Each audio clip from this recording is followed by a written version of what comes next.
Kişi sənə sözün ağırlığı olsun, hə. Gəldi, oturdum başda deyinən ki, axşam uşaqlarla görüşəcəm, axşam evə gec gələcəm. Onun sənə heç bir dəxlisi yoxdur.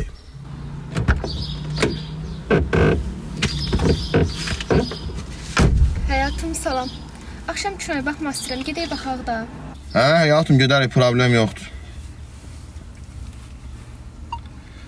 Qardaşlar, mənim bir başım ağrıyacaq, üzürlü sayaçdır mən bugün. Qardaş, xeyri yoxdur.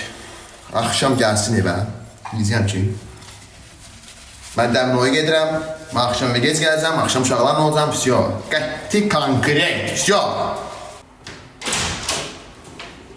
Bax, burada ne uşaq? Baba biz size sağlantırıq.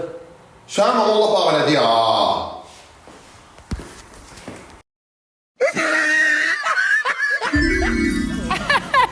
Tamam, niye kesildi elə? O bir axıra qədər baxaq da, sırası. Orada bitir hə sujet. Hə də. Amma yəni... Bizə qoy belə bir ayağını da qaldırır. Yaxşıdır. Afaq xanım. Yaxşıdır. Yaxşıdır. Yaxşıdır, bəli. Coşqun müəllim. Yaxşı. Buradasın.